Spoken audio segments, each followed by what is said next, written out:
Change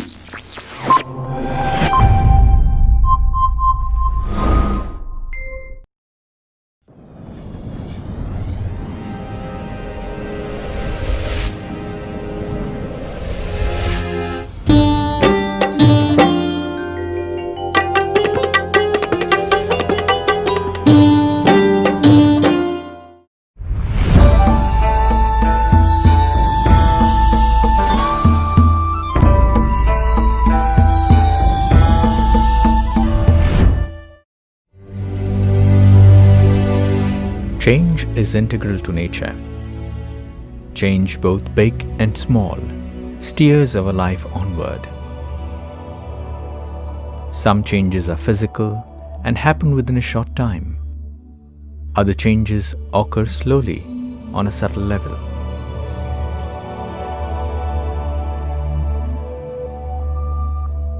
Changes that happen in a man's attitude belong to the level of subtle change. A probe into history will tell us that one man's search could bring about a revolution. Bharat too has many examples of men who scripted the transformation of the people and society through the power of their personality and life philosophies. Like Maharshi Vedavyasa, who arranged the Vedas into 4 categories and wrote the Mahabharata. Like Buddha, who rejected the lures of the royal palace and devoted himself to search for truth through contemplation and lived that truth. Like Adi Shankaracharya, who established the tenets of Advaita. Like Swami Vivekananda, who travelled far and wide as a true voice of spirituality, as the voice of a resurgent Bharat. Like Mahatma Gandhi, who liberated this land from centuries of slavery through a non-violent war. Many are the great souls who have become part of our people's psyche and wrote a script of change. Coming to the present, is the script of change not being written? Why are the time-honored philosophies of this world not able to influence contemporary world, which does not seem to be going in the right direction? We are today unresponsive to great thoughts. They have become dry philosophy, like big tomes never opened. When the world is sleeping with the pillow of variety of rich knowledge sources, will anyone take up the adventure of inventing a new revolutionary transformation methodology? Will anyone, at this point in time, create a world revolution not witnessed so far? Is it possible for one lone human being to have the courage to renew centuries-old thought patterns, customs and traditions? Is there such a person who, in the midst of a life journey that was rich, fulfilling and satisfying in all aspects, with loving relations, wealth, position and respect in society, will one throw away all this in a second and create a situation of his own will that would make him an object of derision and virulent opposition? Someone endowed with the best of qualities and talent to match, a yogi of purest and highest level, fit for the world's highest praise, yet the world does not know him. One who created no philosophy of his own, regarded himself merely as an instrument of God, who showed a way to the world through his own life. This Bhagiratha, who is he? He and his influence can no longer be kept hidden from the world, for the spiritual seed he sowed and nurtured with his penance, sacrifice and incognito sustenance has grown into a huge tree, giving shade and sustenance to the whole world. It is this oak tree, the Prajapita Brahma Kumari's Ishwariya Vishwavidyalaya, led by the women of Bharat, women of exemplary character and purity. Bharat पावन था जब सतयुग था, जब पावन था अभिपतित है, तो ये सारे सृष्टि को पावन बनाने वाला कौन? वो कहते हैं कि उनको ही तो याद करना चाहिए ना। a person of nobility and righteousness, and compellingly attractive. This was Dada Lekhraj. He was a householder like any other. A firm faith in the adoration of Mahavishnu and an abiding love for Bhagavad Gita were the two main features of his daily spiritual discipline. But this lasted only up to the day he began to get divine visions. It was at the age of 60 that Dada Lekhraj began to receive the gift of new vision for a new world from the Supreme Being. With a series of visions and revelations that lasted for several years, God raised Dada from the status of an ordinary householder of a spiritual inclination to the hero of a true world renaissance. The Supreme Being poured into the soul the deepest spiritual knowledge that had never been heard before. The Supreme Being elevated Dada Lekhraj's awareness to a level far above the physical of this body and the visible world, to a level beyond sense perception.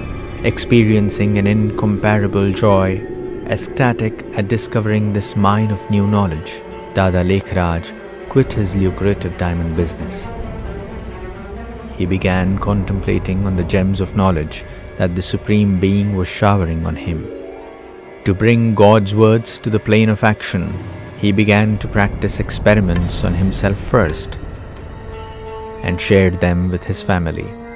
Dada realized that his mind had started traveling to realms of thought that he had not known so far.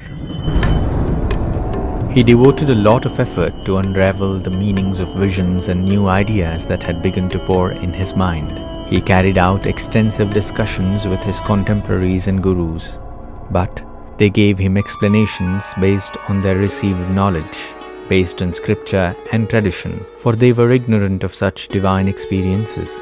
Soon, it was clear to Dada Lekhraj that this effort was not going to bear fruit. The visions were continuous, but the sharing now became confined to a close circle of his family and friends. But nobody was in a position to realize, neither he nor his friends or family members, that the Supreme Being was crafting a Bhagiratha in order to fulfill the task of the great transformation of Iron Age world.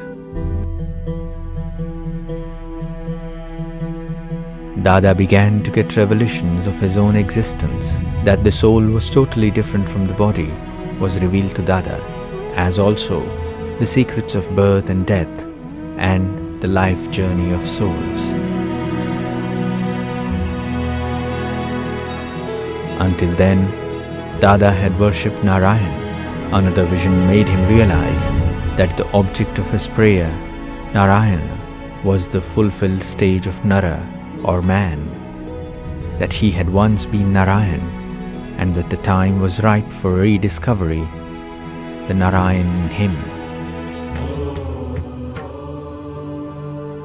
That God is a subtle light situated in Brahma Tattva, or the sixth element that lay beyond the realm of five elements. That it was pure consciousness was revealed to Dada. The last two revelations were a grand composite of all that had been revealed earlier and the secrets they held. One was of an impending great war that caused immense destruction, with the vision of explosion of atomic energy that laid waste to the earth.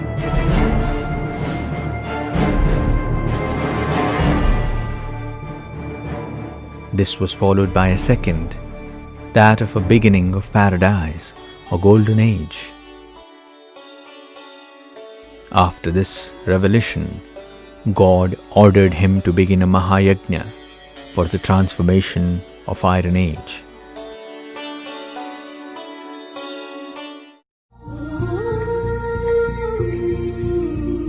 The practices adopted by Dada were totally different. When people came to his presence, their hearts full of sorrow and devoid of mental peace, within a second their minds were clear of doubts and they received a deep spiritual experience. What was unique, Dada Lekhraj realized, was that his own experiences were not limited to him, that they were being felt by each and every one sitting in front of him. In due time, these practices attained clarity and power. Dada Lekhraj began to be addressed as Om Baba and Brahma Baba. This gathering of spiritual seekers began to be called Om Mandali. Dada did not ignore the importance of family as he committed himself more and more to spirituality. A family is not merely a group of 4 or 5. Dada Lekhraj thought that a family can be as big as the world. What he did was to convert everyone as part of a family. As decreed by God, that he should bestow upon the world what God was bestowing upon him. Brahma Baba started a Jnana Yajna. He gave his all, body, mind, and the crores that he had earned to this cause of world renewal through a unique institutional setup for the propagation of divine knowledge, the Yajna.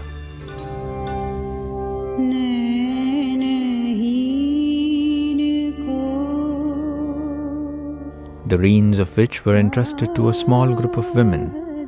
A brave young woman, Jagdamba Saraswati, was chosen as the leader.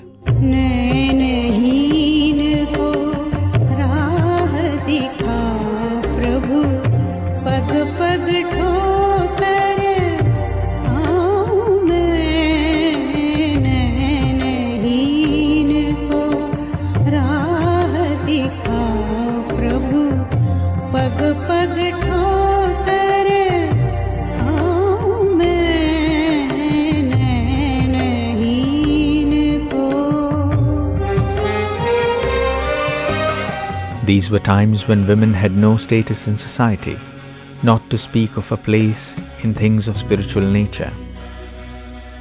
Forced into marriage at young age, they were deprived of proper education. Theirs was a life of enslavement to the whims of their husbands, and they were mere objects of gratification. It was these women, their power of spirituality now rekindled, who decided that they would lead a life of purity. This was unlike the sannyasa, life of mendicancy, that men opted for, who quit societal obligation in order to lead a pure life. These brave women fulfilled their familial obligation lovingly and at the same time tried hard to guard their purity of mind and body. There were young girl children also in this group. They took a vow that they would guard their purity, which they regarded as a birthright in their entire lives.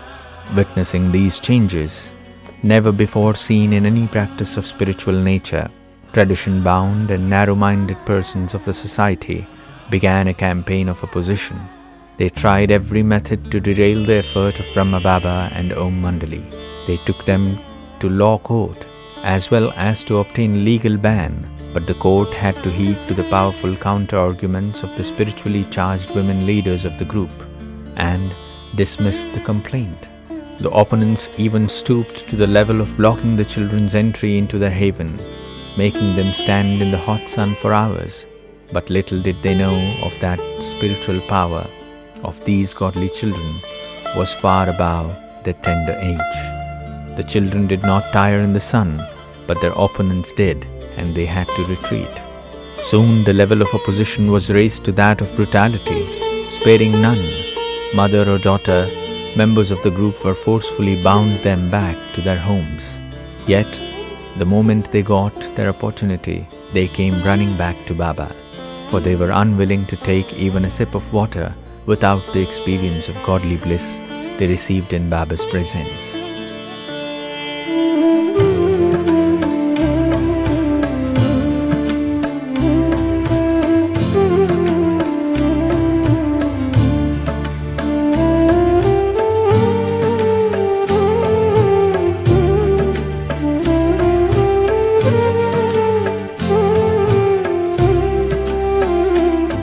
Opposition to Om Mandali grew unbated, and the worst was attempted. A plot to kill Brahma Baba was hatched, and a Sikh was hired for a heinous job. Even as he raised the weapon before Baba, he saw his own Guru in front. The next instant, he lay at Baba's feet and confessed the truth. Baba calmed him and gave him the godly message and sweets as well. The opponents regrouped again. More destruction was to follow. There was stone throwing at the premises of Om Mandali. The building was set on fire. But God ensured that these yogis remained unharmed, like the Pandavas who escaped the house of lac just before it was reduced to ashes.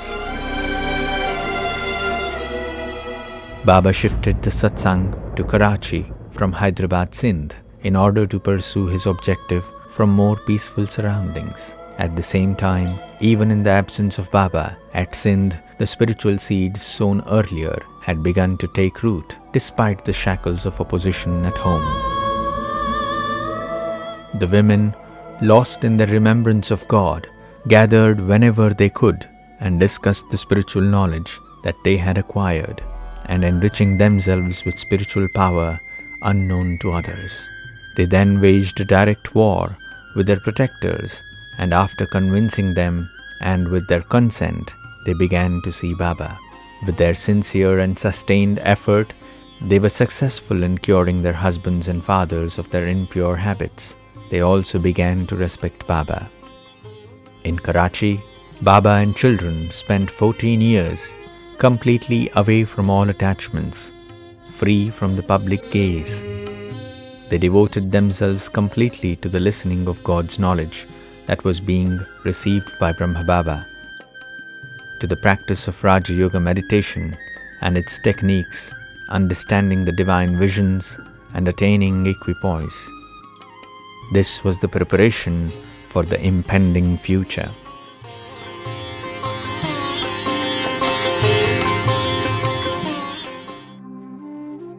The partition of Bharat had taken place. From Karachi, the holy gathering relocated to the hilltops of Aravali. By then, the young children had graduated into young men and women of godly disposition and peaceful temperament.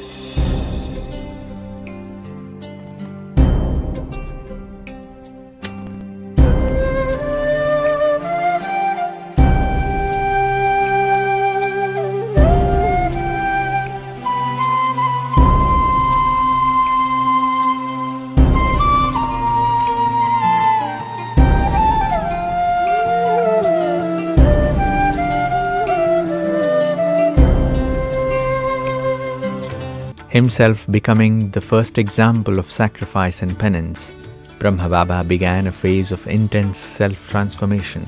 Simultaneously, there was God's direction that this stream of knowledge should flow in all four directions of Bharat and the world over.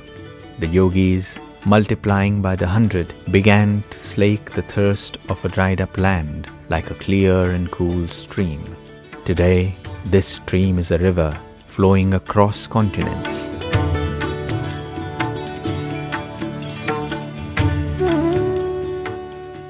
Brahma Baba remained a mere instrument, a chariot of God. The charioteer and the giver of the Jnana Ganga was the incorporeal Supreme Father. He never thought of himself to be a Mahatma or a Guru. His position in the Yajna was that of an elder who cleansed his soul through Raja Yoga, and it remains so till this day. He regarded himself as a servant of the children. He would first greet the children, and only then he would receive their greetings.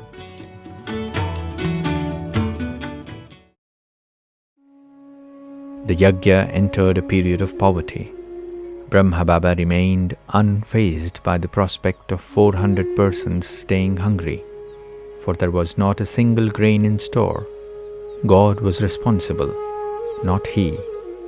Baba believed that God held the reins in his hands, and he thought with complete faith.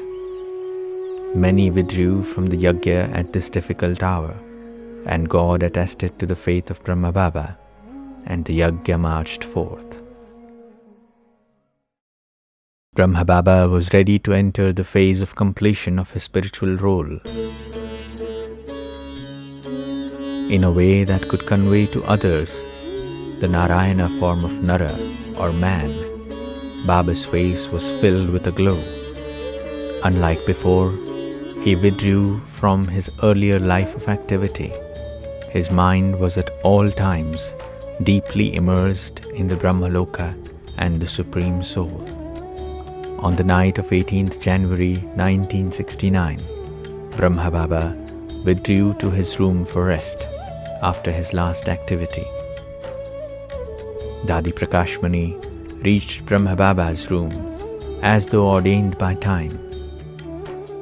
Putting his hand in Dadi's, Brahma Baba transferred the accumulated power of his penance and blessings, along with the responsibility to lead the spiritual army that he had created.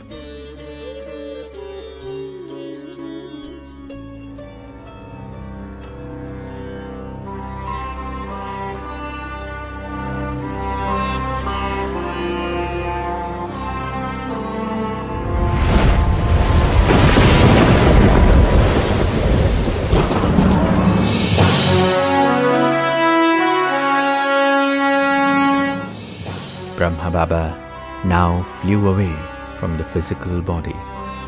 In order to script the next phase of the epochal change, Baba adopted his subtle angelic form.